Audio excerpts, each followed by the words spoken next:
You are standing in front of the largest big cat your eyes have ever seen.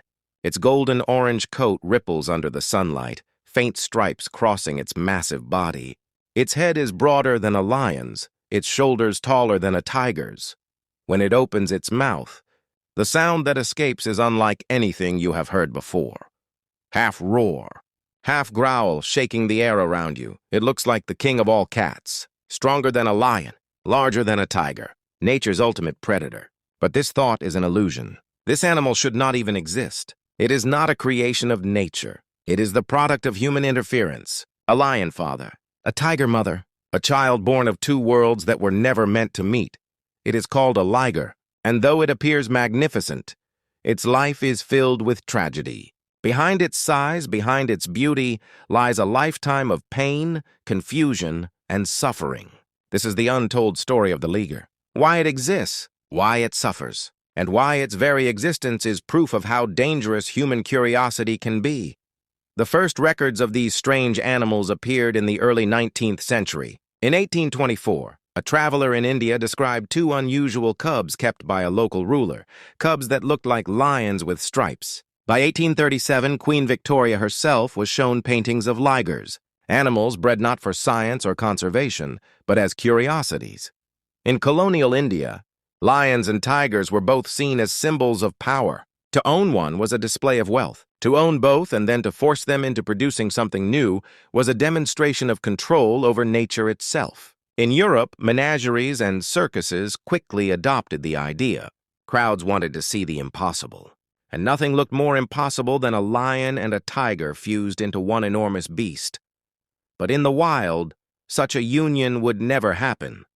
Lions roam the open savannas of Africa, hunting in prides. Tigers prowl the dense forests of Asia, stalking prey alone. Their worlds are separated by geography and by instinct. Even if they were placed side by side, their behaviors are too different.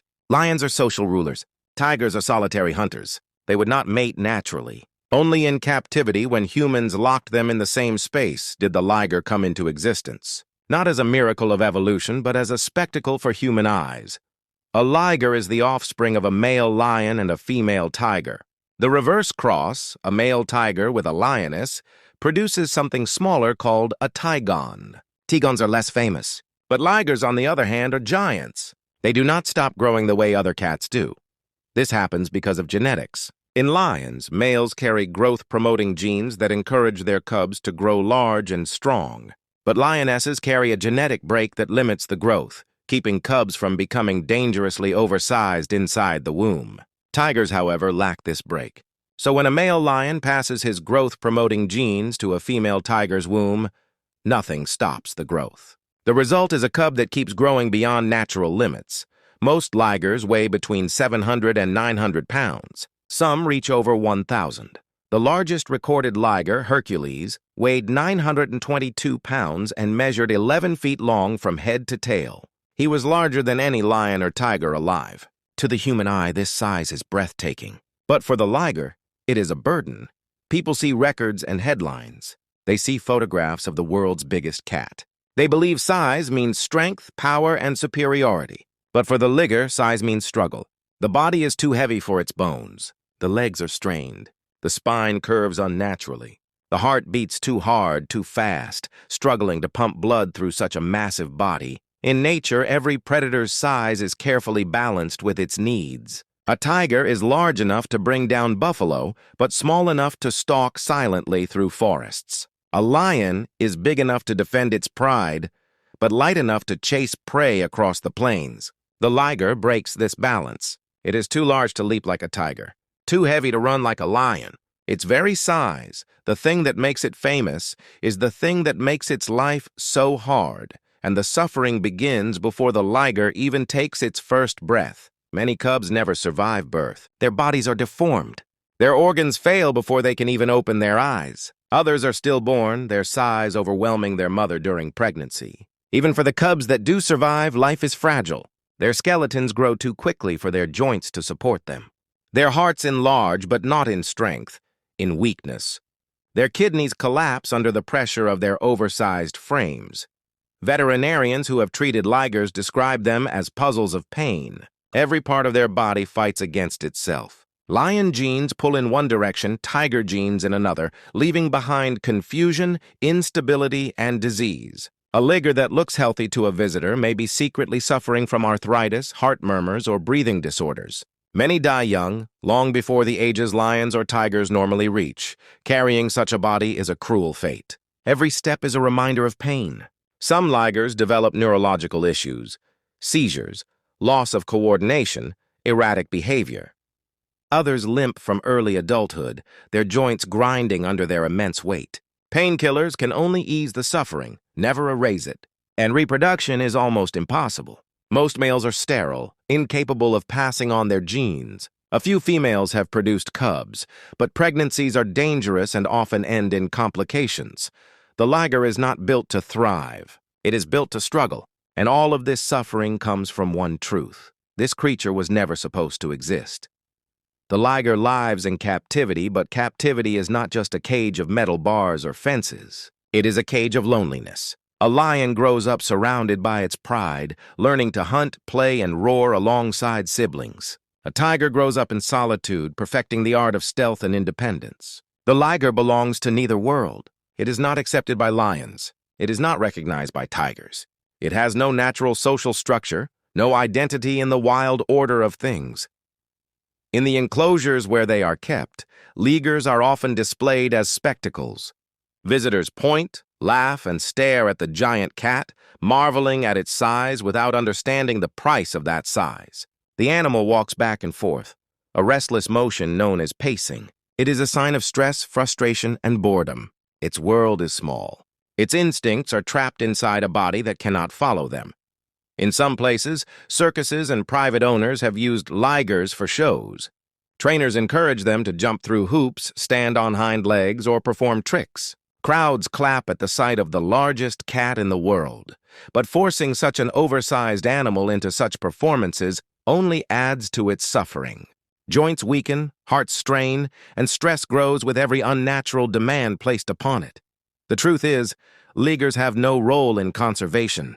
Breeding them does not protect lions. It does not protect tigers. Both species are endangered, but creating hybrids does nothing to save them.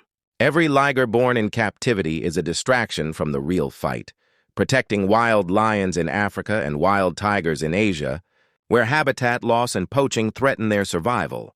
Experts in big cats agree that ligers are not part of nature's design. They are man-made curiosities. And while some caretakers genuinely try to provide comfort for the animals already alive, the act of breeding new ligers continues a cycle of suffering.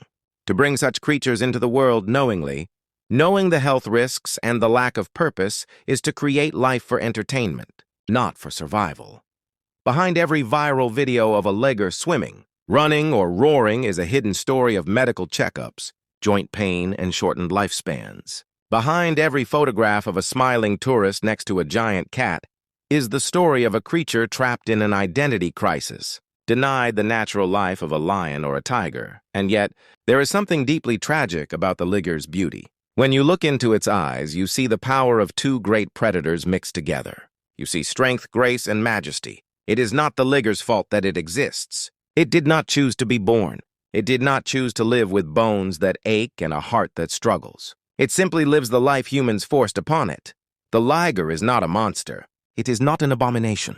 It is a victim of human curiosity, of greed, of the endless hunger to create something bigger, stranger, and more impressive than nature intended. Its existence is a mirror, reflecting not the strength of nature but the arrogance of humanity.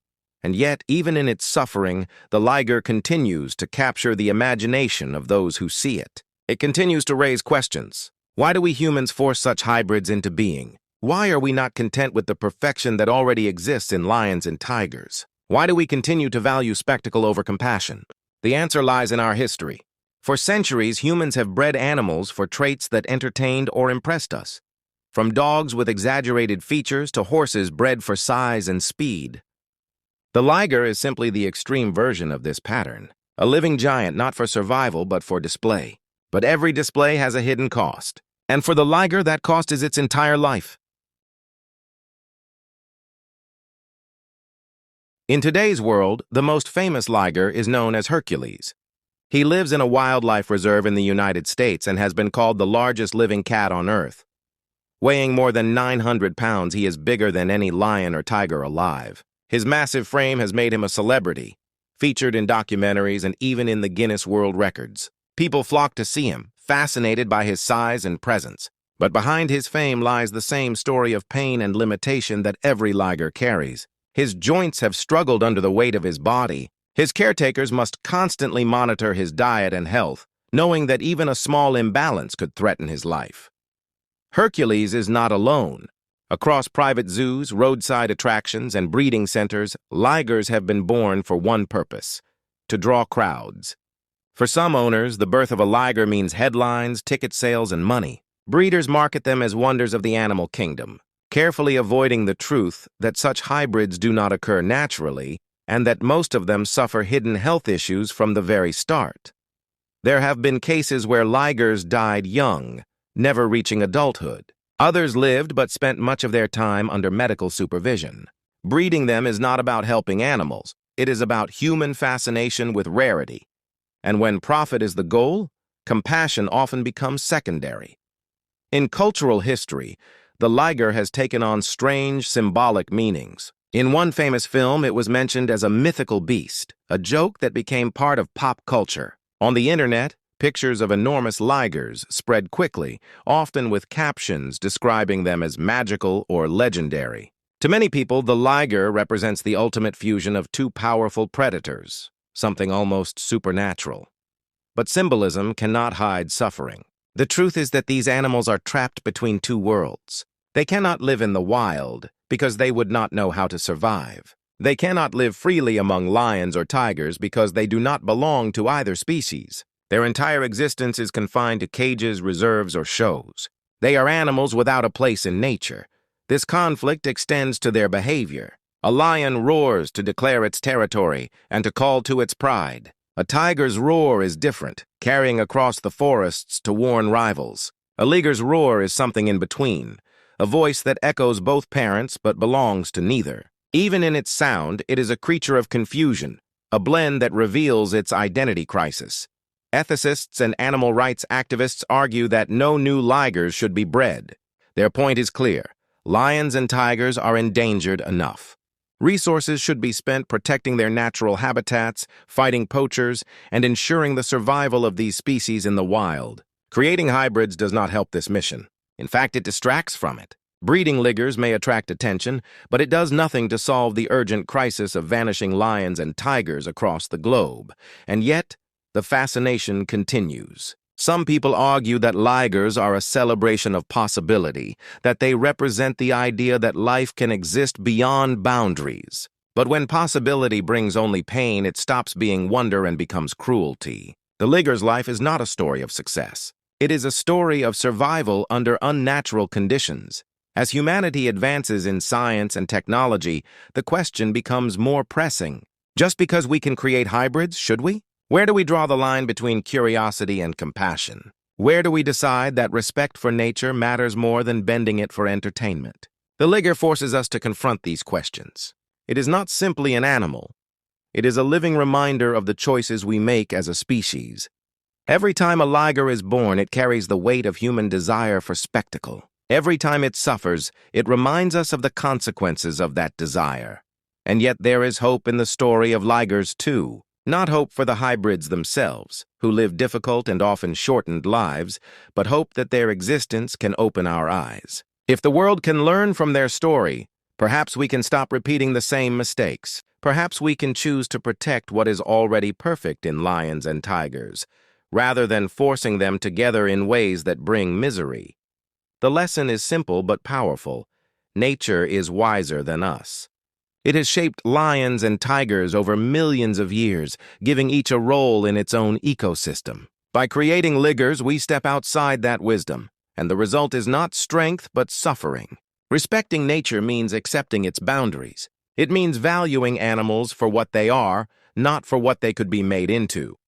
In the end, the liger's story is not about strength or size. It is about tragedy. It is about a life shaped by human interference, a reminder that the greatest danger to animals is often not nature itself, but humanity's endless hunger to control it. When you look at a liger, you may feel awe, but look deeper, and you will see something else. The silent plea of a creature that never asked to be born, never asked to suffer, never asked to become a spectacle. That plea is not for attention. It is for understanding. It is for mercy. It is for us to finally learn that true wonder does not come from breaking the rules of nature, but from honoring them. And so, the Liger leaves us with a question we cannot ignore. Do we continue down the path of curiosity without compassion, or do we finally choose respect over spectacle? The answer will not change the life of the Liger, but it may change the future of every lion and tiger that still roams free. And that choice is ours to make.